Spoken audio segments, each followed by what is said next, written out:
So this one time, in 1940, the British and the French found themselves with their back against the wall, surrounded by Nazis.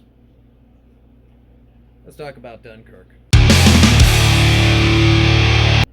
So, Dunkirk, specifically the evacuation of Dunkirk, was the evacuation of some 338,000 French and British soldiers by sea from the harbor of Dunkirk to Great Britain. The lead up to this, in short, is 1939, Nazis invade Poland. Germany and France quickly declare war on Nazi Germany. This leads us into a period known as the Phony War. We'll talk more about that later, but what you need to know for right now is that not a lot of warfare happened during this period, as far as the Allied powers are concerned. What matters here for this video is that France committed troops against the Nazis, and the British got boots on the ground on mainland Europe. They got themselves together, and they started looking around. And in France, there's a large forested area called the Ardennes. They said, well, nobody's going to be able to come up here through that. The Nazis are using all these tanks. They can't get tanks through the Ardennes. It's too thick. Plus, we got this big old wall called the Maginot Line. We'll do another video on that at some point. But basically, after World War I, the French built this giant series of walls and bunker fortifications called the Maginot Line. They said, there's too many trees. We got the big old Maginot Line. Germans aren't going to come in this way. So the French and the British went up through the north and into Belgium. And eventually the Nazis started to push them back across the northern part of Europe, or at least that northern stretch of Europe. And then eventually, to everyone's surprise, Nazi panzer armored divisions broke through the Ardennes. So the French and British and the Belgians and everyone else that was helping them at the time suddenly had two fronts that they had to worry about. They had the Nazis over here, and they had the Nazis down in the south where they weren't supposed to be, because no one was supposed to be able to get tanks and men through the Ardennes. So no one was really prepared for this new style of German warfare. No one was expecting it to work this way. Everybody was still thinking in terms of World War I.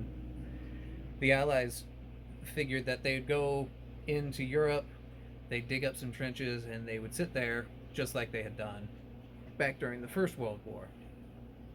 The Germans had other plans, obviously. So now, the Allied powers had Germans on two sides. They were vastly outgunned and outmanned. And that circle was closing quicker and quicker. So the forces fell back, held out, fell back, held out. And eventually it got to the point where, as I said in the intro, they had their backs to the wall and Germans on all sides. And for some reason, the Nazis decided to halt their advance. They called a halt order. It didn't originally come from Adolf Hitler, but it was approved, and the entire German army stopped. This lasted for about 3 days. Now, the reasons why this was done,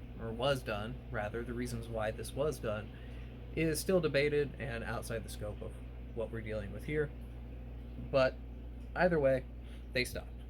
This gave the Allies enough time to pull back, reconsolidate their forces, and dig in for the coming battles. It also gave British High Command and the British politicians back home, it gave them time to think up a plan of how to get their guys out of there. So they put together a plan, also known as Operation Dynamo. The evacuation of Dunkirk, Operation Dynamo, same thing. And they began putting together all of their ships and all of their military ships, all of their merchant ships, and everything else they could find that could float.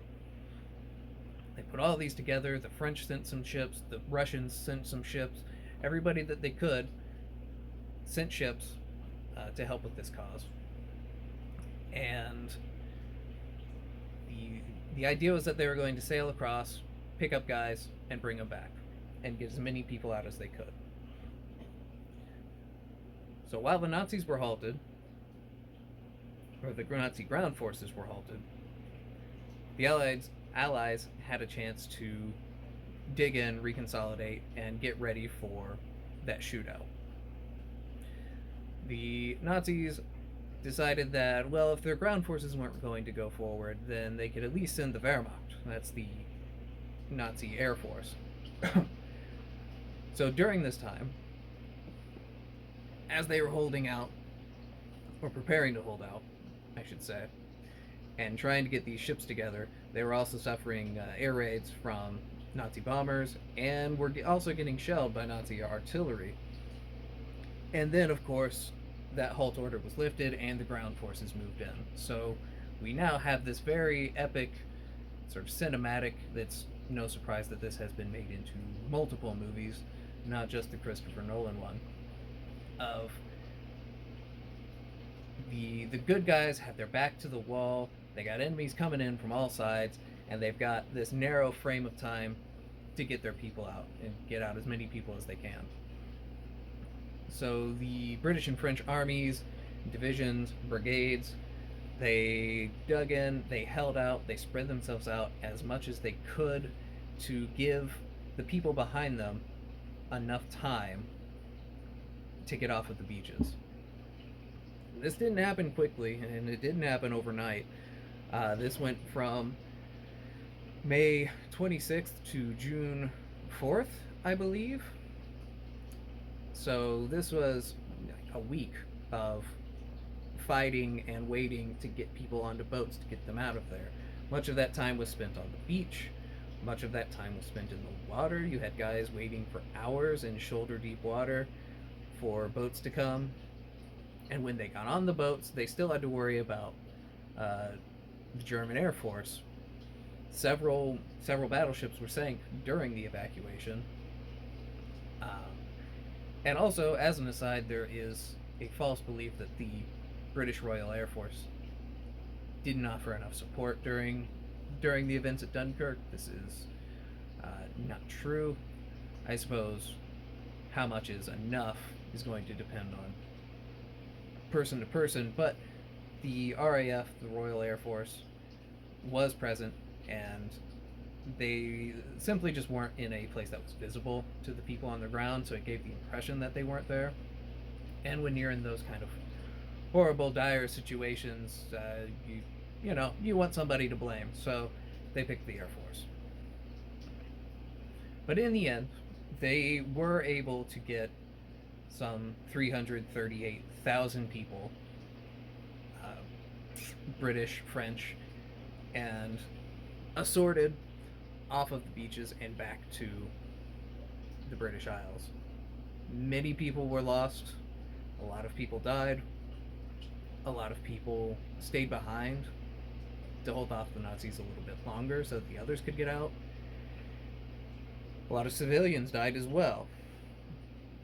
And of course, they had to leave behind, the Allies had to leave behind all of their weapons, all of their vehicles, all of their artillery, their tanks, everything like that had to be left behind. So, while this was a great boost for morale, and it was quite simply one of the, if we are to believe that there are moments of heroism in war, if we are to believe that there are moments of true humanity and the idea of people coming together to do something great, Operation Dynamo, the evacuation of Dunkirk, is surely one of those things. But it was not a victory. As Winston Churchill himself would say, that wars are not won by evacuations. So while it was a great thing, it saved a whole lot of people, so much of the bulk of the British Army was rescued, and that would allow them to be redeployed later uh, back in Europe whenever the fighting began again for the British. Um, it was not a victory, but it was still a great thing. And that's why we remember it today. And now you have a conversational knowledge of the evacuation of Dunkirk.